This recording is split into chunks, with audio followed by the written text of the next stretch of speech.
প্রিয় ভিউয়ার্স, পদ্মার পাড়ের রাজশাহীতে এসেছি একটি শিক্ষা সফরে, সাথে কিছু প্রশিক্ষণার্থীদেরকে নিয়ে একটা অফিসার্স কোর্সের প্রশিক্ষণ ট্যুরে আসলাম রাজশাহীতে। সবারই চিরচেনা রাজশাহী একটি সবুজায়ন শহর এবং খুবই পরিষ্কার পরিচ্ছন্ন, গ্রিন সিটি ক্লিন সিটি রাজশাহীতে এসে আমি আজকে অবস্থান করব। চিন্তা করলাম বিকালবেলায় একটু ঘুরতে বের হয়ে হঠাৎ করে একজন বলল যে চলো আমরা আইবাদে যাই। আইবাদ হলো ইংরেজি আই অক্ষরের মতোই একটি নদীর দিকে আয়ের মতো এগিয়ে গিয়েছে একটা বাঁধ নির্মাণ করা হয়েছে। এই বাঁধটি আসলে এই যে দেখা যাচ্ছে সিলিকন টাওয়ার হলো রাজশাহী হাইটেকের অন্তর্ভুক্ত, যেখানে আর্টিফিশিয়াল ইন্টেলিজেন্সি এবং হাইটেক যেটা বলে, অনেক জায়গায় হাইটেক আছে বাংলাদেশে। তো সেই হাইটেককে রক্ষা করার জন্য এবং শহরকে রক্ষা করার জন্য মানে আইবাদ, মানে ইংরেজি আই অক্ষরের মতো একটা বাদ দিয়ে 2019 সালে এটা নির্মিত হয়েছে। 2019 সালে 10 কোটি টাকা ব্যয়ে আইবাদটা নির্মিত হয়েছে। এখনও আমরা আইবাদটা দেখাচ্ছি না, তবে সিলিকন টাওয়ারটা দেখা যাচ্ছে এবং এটা সামনে বিস্তর সবুজ মাঠ, এবং সামনে এই যে দেখা যাচ্ছে এটা একটা খেলার মাঠ করেছে, সামনে পদ্মা নদী, যে পদ্মাকে ঘিরে বাংলা সাহিত্যে বহু গান রচনা হয়েছে, সাহিত্য রচনা হয়েছে। এবং তার ওই পারে প্রায় 12-13 কিলোমিটার দূরেই ইন্ডিয়া, দ্যাট ইজ মুর্শিদাবাদ, সেই মুর্শিদাবাদ দেখা যাচ্ছে। আমরা আইবাদের দিকে এগোচ্ছি। তো এলাকাটি অত্যন্ত মনোরম, যদিও এটা পর্যটন এরিয়া হিসাবে সরকার কর্তৃক ঘোষণা হয় নাই, কিন্তু এখন মানুষজন পদ্মার নির্মল বাতাস, সবুজ সুবিত এলাকা পরিভ্রমণ করার জন্য এখানে আসে এবং সবাই পরিবার নিয়ে আসে। এলাকা অত্যন্ত নিরাপত্তা সম্পন্ন, মানুষজন খুবই ভালো। সেক্ষেত্রে আমরাও আসলাম, এসে খুবই ভালো লাগছে। তো ভালো লাগার কারণে একটা ভিডিও করছি। আমরা একটু আইবাদের দিকে এগোচ্ছি। এই যে বাংলাদেশ পানি উন্নয়ন কর্তৃক, রাজশাহী অঞ্চল কর্তৃক এই আইবাদটি নির্মিত হয়েছে। এটা সরকারিভাবে নির্মিত হয়েছে। এর আগে আমি বলেছি যেটা 2019 সালে নির্মিত হয়েছে। এটা ব্যয় ধরা হয়েছিল 10 কোটি টাকা। আমরা আইবাদের গেটে আসলাম, আইবাদের দিকে অগ্রসর হতে শুরু করি। এই বাঁধকে ঘিরে দুই পাশে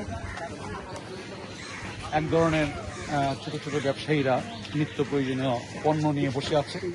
এর মধ্যে কোল্ড ড্রিঙ্কস, চকলেট এবং নানাবিধ পানাহার, চা, কফি। এর মধ্যে বাচ্চাদের খেলনার জিনিসও আছে। এটা একটা বট গাছ আইবাদের ভিতরে। এটা অত্যন্ত অনেক পুরাতন বট গাছ, এটা দেখলেই বুঝতে পারছে এটা আইবাদের উপরেই পড়েছে। সেক্ষেত্রে এই আইবাদটি আসলে নদীর ভাঙ্গন থেকে শহরকে তথা হাইটেক পার্ককে রক্ষা করার জন্য তৈরি করা হয়েছে, এর উদ্দেশ্য। এখানে এসে পদ্মার নির্মল বাতাস, তারপর ওই পারে ইন্ডিয়া, মুর্শিদাবাদ।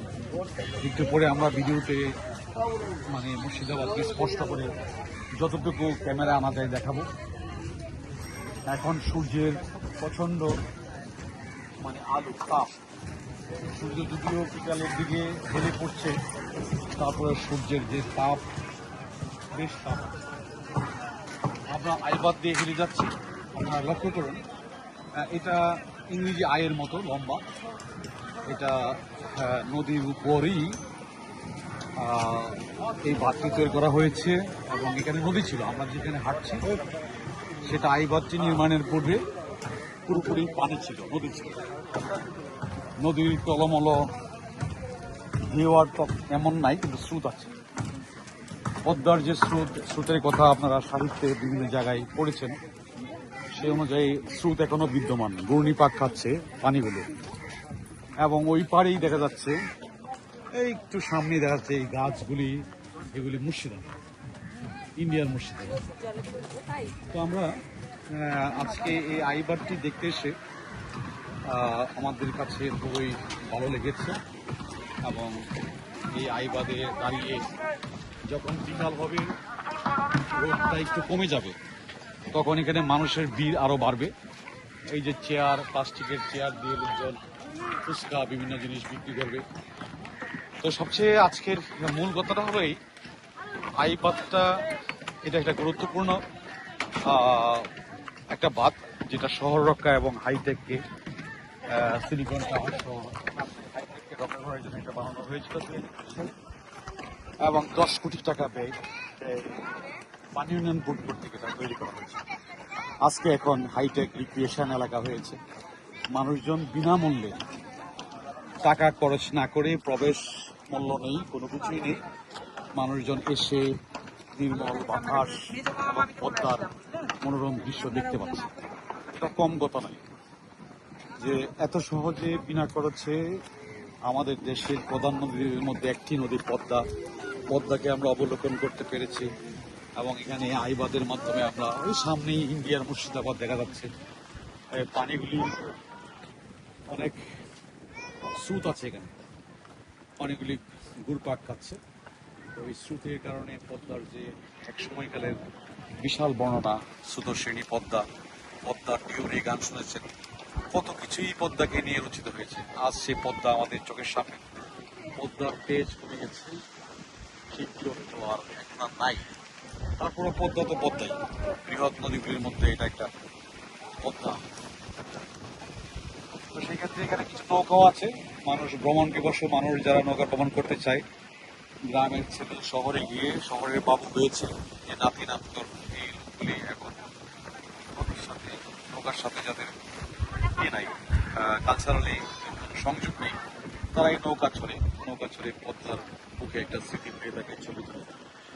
তো সেই হিসাবে থ্যাঙ্কস এ লট যারা এটা নির্মাণ করেছিল, এবং এই নির্মাণ করার কারণে আমরা পদ্মাকে খুব কাছ থেকে দেখতে পাচ্ছি। এবং হাইটেককে, সিলিকন টাওয়ার সহ হাইটেককে রক্ষা করার জন্য এবং শহরকে রক্ষা করার জন্য বাঁধটি তৈরি করে হয়েছিল, এবং এটা ভালো পদক্ষেপ ছিল। থ্যাঙ্কস টু অল, আমরা এই আইবাদের মাধ্যমে পদ্মাকে দেখতে পাবো।